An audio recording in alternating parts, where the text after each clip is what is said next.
Good morning. This is the start of Landscapes with a Kick. As many of you know, in the past, we have had Landscapes with a Kick, and I'm really looking forward to this 4-week block to have you do more of what you want, not to be a slave to any reference, although references are helpful and inspire you. The best inspiration is to go out and take pictures on your own and feel the place that you want to paint.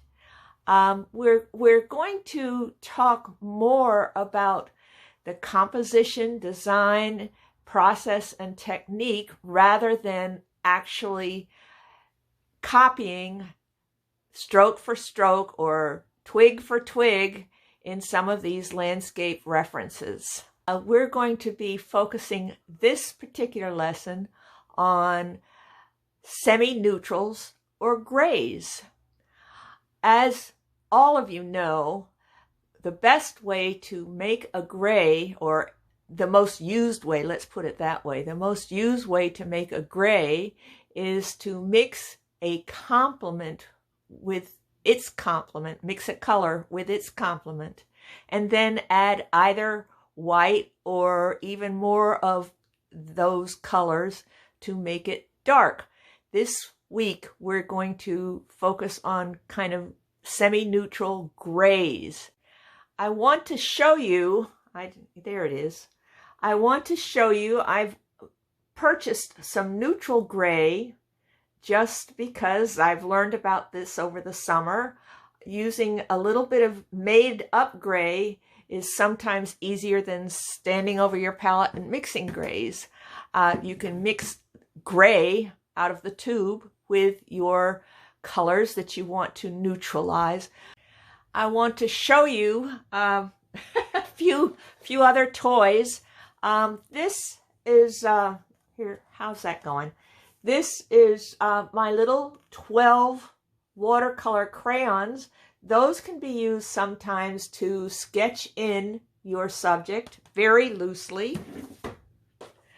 Many of you have in the past purchased Prismacolor, which are called hard, soft pastels. They're not oil pastels, but they're not the soft, chalky kind. And these, the Prismacolors, I find really good for sketching in my initial sketch, because they are water soluble, but because they're hard, they stay on the surface much longer than a soft pastel would. I started a piece yesterday because, as I suggested in the email that I sent you, it's good to have a couple of pieces going at a time so that you can let one set up while you're working on the other. Because we have the luxury of being at home and being able to stop and start. I find that the work I do is much better if I do give it time to set up. So I'm going to splice in something that I started yesterday with this video and then continue with a little bit larger piece. My first piece is on an 8x10 canvas. And then I'm going to be switching over to my 11x14. This is the start of my first piece, really just a warm-up on our Tidal Flats project. I have printed off a couple of sheets of photos of the day that I went to Wiley Slough, and have chosen these 3 from which to take as references. I did this little quick, very loose sketch, but it helps me feel the thing that I'm going to be painting. I'm going to do some swatches now. With the colors I kind of narrowed down from these practice swatches that I did earlier. I am going to be using kind of what works out to be a secondary palette. I've got green, kind of an orangey color, and kind of a lavender. And that's what I will be using. Oh, and with the lavender, I'm going to also be making a darker purple to go with that. If you can see, that would be the darker purple.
So this is my practice piece, so to speak, and I think I accomplished getting to some semi-neutrals.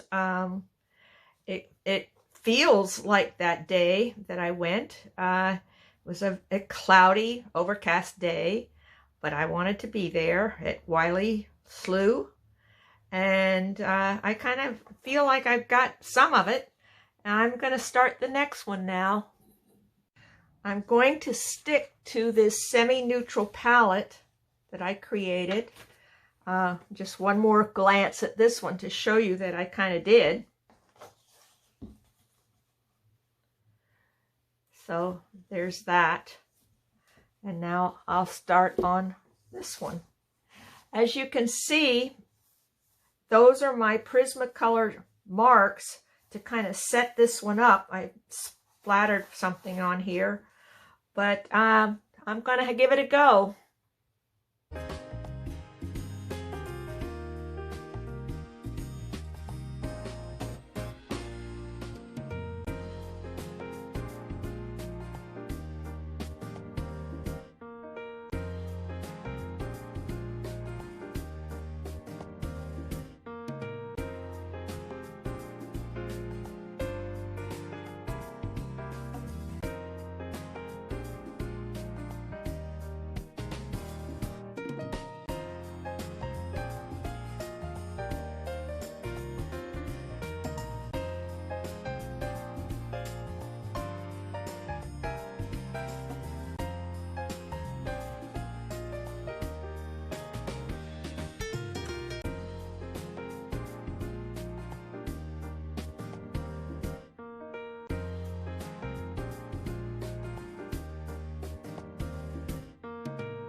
Notice that I have put in a few pastel marks just to reinforce my design and to make sure they're set. I sprayed fixative on to hold the pastel. Then I did a quick gloss medium varnish so that when I go back in to do any more, I won't smudge the pastel.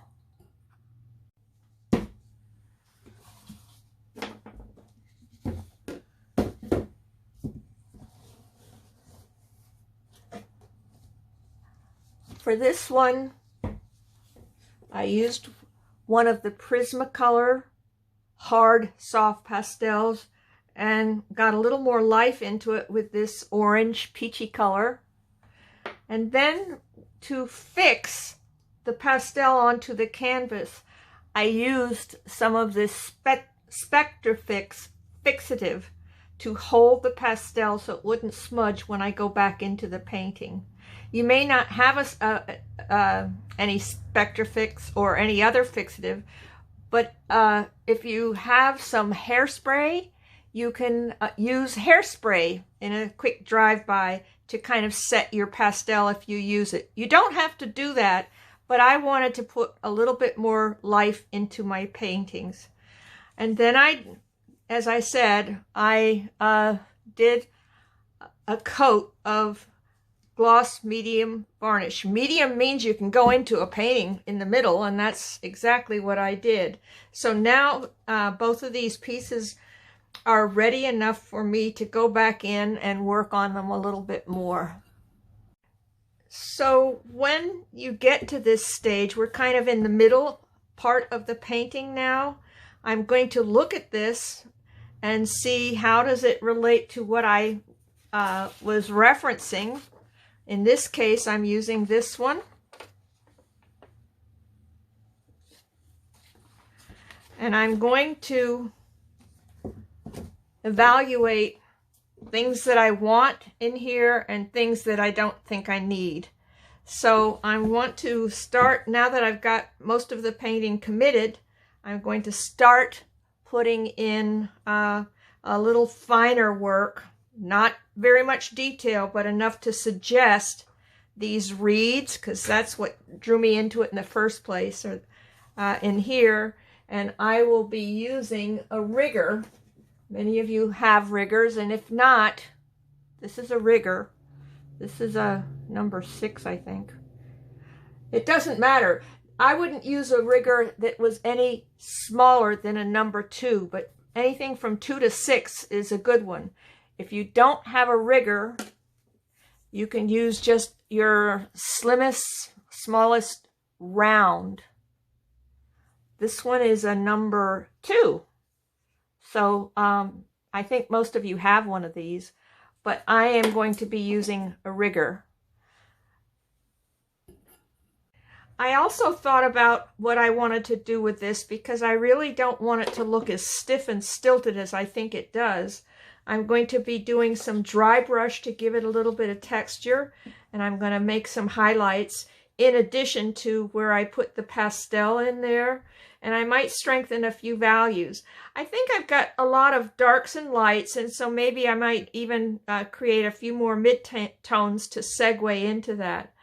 But at this juncture, I'm close to that stage where I can start looking at finishing it.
So for our first Landscape with a Kick lesson, we did some tidal flats in a semi-neutral palette, and we worked through doing a loose sketch, setting up a palette, and then blocking in the colors, blocking in the shapes more than the colors. And we built up layers. That's going to be a thing that we're going to be able to do more of since we're at home. We went from dark to light, which really helped us get those semi-neutrals that had some oomph to them. We softened edges with spritzing, which is a technique that always works well. And we did warms and cools. So we had temperature, edges, shapes, the semi-neutral palette, and just getting the thing done from tidal flats, and also to be able to express ourselves loosely and not be a slave to the reference. I needed to do the two pieces I did to get warmed up, and I'm glad I did that. I might tweak both of them more, but you got the drift of what we were trying to accomplish. I'm going to call each of the pieces done for now, and actually I want to apologize for the continuing technological tweaks. I think I'm getting better at it, and trying to center my work is an issue because I have a gooseneck thing that holds my camera. But we'll muddle through. What I do look forward to, though, is talking to you all on Zoom on Tuesday. I mentioned that I could do a practice run, a very short practice run with Zoom at 11 o'clock on Monday morning. It's not going to be focusing on our artwork yet, but just to see those of you who haven't been on Zoom and want to just test the process. These are all kind of workarounds we're going to have to get used to, but there's always where there's a will, there's a way, right? So I enjoyed doing this with you, and I hope you enjoy the results. Bye for now.